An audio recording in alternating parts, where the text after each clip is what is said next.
You may think your hotel is already green, but are you green enough for today's eco-conscious traveler? Welcome to the Sustainable Hospitality Podcast, your destination to learn from hospitality professionals on the value and opportunities sustainability will bring to your organization. It will put more heads in beds and lower costs at the same time. We are your hosts and sustainable hospitality experts, Kathy McGuire and Amy Walls. I'm your host, Kathy McGuire. In this episode, we talk with Ken Cruse, CEO of Alpha Wave Investors and Soul Community Planet, his new holistic hospitality hotel brand. Ken will discuss the importance of environmental and social governance for investing, as well as the conscious hospitality concept they're creating, which is all about being healthy, kind, and green. Enjoy the episode. Welcome, everyone. It is my pleasure to introduce as our guest speaker today, Ken Cruse, who's the president and CEO of Alpha Wave Investors and Soul Community Planet Hospitality. He's going to speak to us today a little bit about the investment world and why sustainable investing is a really good idea. Ken, thank you for being here. Thank you for having me. I appreciate it.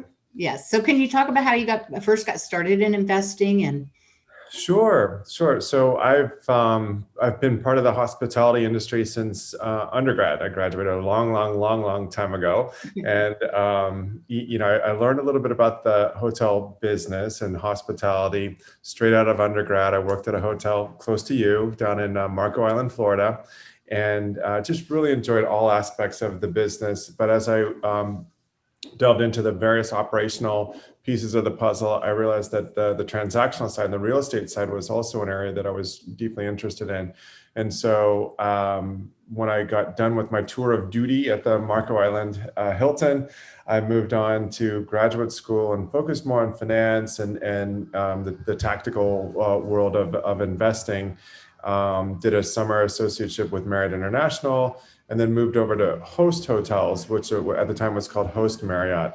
And Host is the real estate wing. It's technically the parent company to Marriott International, but it's the real estate entity that then owns, at that time, owned most of the Marriott flagged hotels. During my time at Host, I benefited from being part of an amazing team. Chris Nassetta, who's now the CEO of Hilton worldwide, and Kevin Jacobs, who's the CFO over at Hilton, where we were all teammates, and a whole bunch of other just amazing people that I was able to learn from and work with, and we grew the company from just a very, very, very Marriott-specific company through a bunch of real estate transactions into a multifaceted, multi-branded organization, and today it's the blue chip hotel REIT, and obviously owns multiple different brands outside of Marriott. I left Host Hotels in 2005 and joined a company that was very similar to what Host was when I joined in the late 90s, called Sunstone Hotel Investors. It was a relatively new investment vehicle, very focused on acquiring hotels, mostly in secondary and tertiary markets, mostly branded, but select service for the most part. And had a fun time with that group, coming in first as asset management, and then CFO, then president, and then CEO, taking the company from what it was when I joined in 2005 to what it ultimately was, which was about a $5 billion real estate investment trust, mostly focused on big institutional grade assets like the Marriott in Wailea, which was a fun deal that I led while I was there. Hyatt Embarcadero in San Francisco, the big Hilton Marina in San Diego, bunch of those types of deals that were I was very fortunate to have sort of helped to orchestrate and work with a great team there. I left Sunstone more or less at the peak of the equity cycle for investment companies and formed my own standalone company. Really good time to walk away from the public company side as the stocks across the board peaked at that point. This was in 2015, and subsequently they're at 40 to 50% of the level of where they were back then. So it had nothing to do with me leaving, but I think timing was really good to shift into the private side. We formed Alpha Wave Investors in 2015, and Alpha Wave has been really focused on both multifamily and hotels. But my focus and passion and certainly my experience has all been on the hotel side. So have done that for the past now 6 years. And in 2017, Pam, my wife, and I, who you know very well, and she and I both met in business school. She's also been in the hospitality industry. We took a step back and said, this is a great industry. We love hospitality. Obviously, have some experience with it, and learned some lessons along the way. One of the things that the industry is missing is a sustainability-focused brand that's accessibly priced. And so we started forth and kind of hatched the idea of what is now Soul Community Planet. And originally, it was set up as Ecotel, which was simply a sustainability-focused brand, as I said. We broadened that out then to be based on 3 core values: wellness, social good, and sustainability, as the 3 values that underpin everything that we do at Soul Community Planet. And it's just been so much fun and so gratifying to develop that idea, to bring it to fruition in terms of 3 prototype properties, and then to see those prototype properties perform beyond our expectations, even through the COVID year that we're just now hopefully emerging from, and seeing how well they're performing. And so our next phase is to fairly actively, aggressively, but thoughtfully grow that portfolio as we move out of COVID and into the recovery. This sounds great. I'm glad you're being successful during this time. I think that speaks a lot to the vision that you have for this brand in reaching those consumers, those travelers who care very, very deeply about sustainability and, how they spend their money, and wanting experiences over, consumerism, material consumerism. So tell us a little bit about each element, the Soul Community and Planet part, what you've kind of developed into your properties. Of course. Yeah. So what we've tried to do is create a brand that first starts with existing hotels. So we look at vintage motels or boutique hotels that have been around for a while. We're looking at things that are at least 30 years old, and in most cases, if not older. And in most cases, as the real estate investor, we're often competing with folks who are going to, bulldoze the property and build something brand new and glass and steel and shiny modern structure.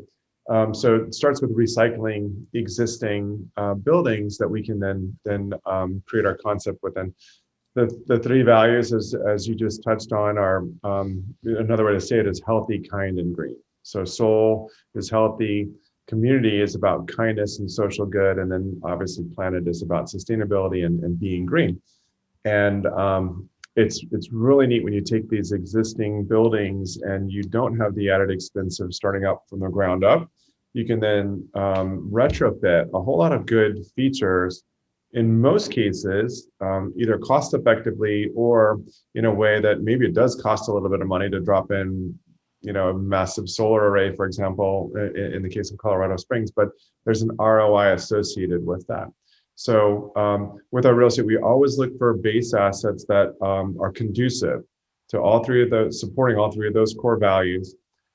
Usually what that means is there's ancillary space that was maybe originally more meeting space or restaurants, or we're even looking at deals that have, excess spa space that's not as relevant right now, where we can then convert that over to, health-based features. Or on the social side, we do a fair amount of co-working and memberships that really works well because it creates a more vibrant community within the 4 walls of our properties. And then, of course, on the green front, we're always trying to find ways to do things better. One of the things in our code that we lead with is that we know we're far from perfect, but we're always going to try to be better, because I think in all 3 of those areas of our core values, we're excited about them. Our passion and enthusiasm for our core values is really evident in all we talk about. And I always try to bring the team back to, well, we also need to be, we need to temper our enthusiasm enough to the point where we're not overstating how much we're doing. We want to do more. Not everything is feasible. So we always talk about the fact that we know we're far from perfect in all 3 of these areas. We're going to always just try to do better. And what are you finding from investors? Because everything I'm reading is that investors are really looking at environmental and social governance, also known as ESG. So what have you found in the investment community as far as that goes? Yeah, no, you hit the nail on the head. And we never used that acronym or those initials when we started out with the business. We just said, look, we know that this is a need that's unmet in our space. We know this is an area that we're passionate about, and because of our experience in the industry, it's something that we're reasonably good at. So we overlapped all three of those areas and came up with Soul Community Planet. And then as we've embarked on this, what I'd call the next chapter in our growth, the first chapter was the idea, coming up with the brand. The second was creating the prototype properties, of which we have 3 that are, as I said before, performing quite well. Now the next chapter is to thoughtfully expand the portfolio. And so to do that, we engaged in a number of investor conversations during the course of 2020. And we were fortunate to have just announced at the end of the year that we locked in a wonderful relationship with a group that was drawn to us for exactly the point that you just made, that they love what we're doing, they see the opportunity in this space, but they really, in particular, like the fact that we are such a pure play ESG investment. So we were able to enter into a little over $200 million equity infusion from this group that enables us, with prudent leverage and so on, to further develop the brand, to further develop our management capabilities. And the bulk of that will go, though, toward acquisitions of new hotel properties for conversion over to Soul Community Planet. And it all started with, as you said, a different twist on healthy, kind, and green, and it's ESG. Well, it seems to me that investors are realizing that it's a really good return on investment. So other hotel properties, existing properties, it would behoove them to kind of mimic what you're doing, because the property then becomes more valuable, does it not? Yeah, and it's sort of interesting. We live in obviously we live in a capitalistic society, right? And I firmly believe capitalism is what has made America great. What I love about our model, and this is not something that we've invented. I think Patagonia did a great job with it, Whole Foods, a whole bunch of other figured it out, that you can be a conscious capitalistic company. Mm-hmm. And the end result is profits are not bad, profits are good. The more profits you make, the more good you can do. So it becomes a much more logical and sort of virtuous relationship between doing good and also achieving success financially from a traditional standpoint. That's a concept that's still, I think, being missed by a lot of folks out there. Mm-hmm. And so when we talk about things like one of our innovations is fair trade pricing. Fair trade pricing is meant to level the playing field, and not only level the playing field, but put us all on the same team with our customers, instead of that traditional mindset where the customers and the service provider, whatever business it might be in, are sort of transactional, and they're on the other side of the table from one another. We try to bring everybody on the same side of the table, because we're all working together for this movement of healthy, kind, and green. One way we've put our money where our mouths are is that we have something called fair trade pricing. Fair trade pricing says that all of our guests determine the price that they pay for their stay, and it's based on the quality of their experience. And a lot of folks out there in the business, when we came out with that, I didn't mean for it to be such a lightning rod, but when we came up with it, it was just so many people are like, oh my gosh, you're going to get so tortured by that. People are going to take advantage of it and abuse the system. And I'm happy to report that the absolute opposite is the case. What has happened is less than 1% of our guests have utilized fair trade pricing or invoked that during their stay. And in each case, it's always been for something that's truly been negatively impacted their experience. And let's face it, as I said, we're far from perfect, and we're always going to try to be better.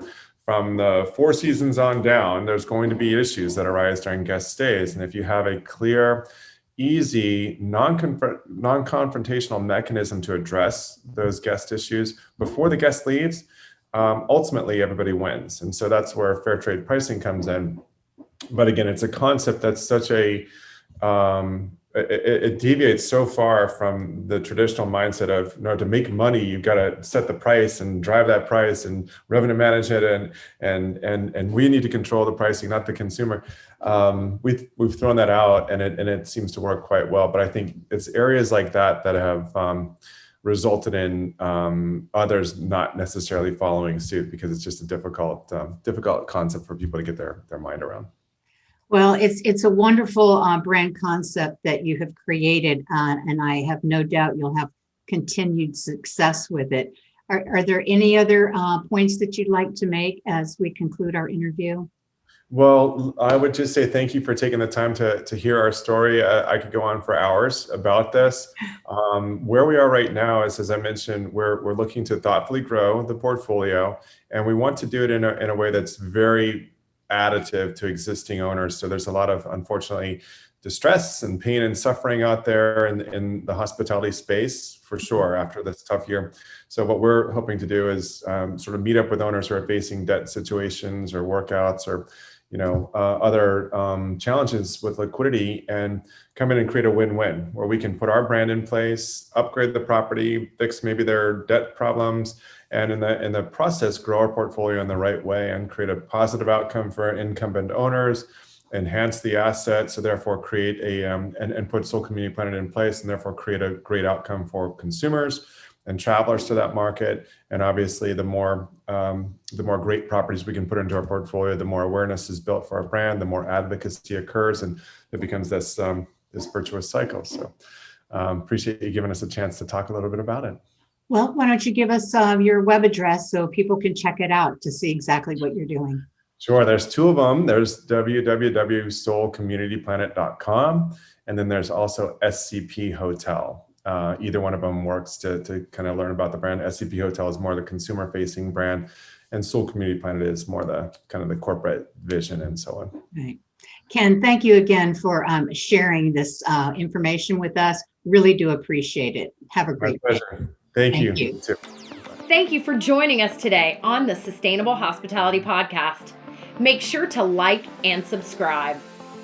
And if you'd like a free consultation on becoming a much greener hotel, please visit us at sustainablehospitalitypodcast.com.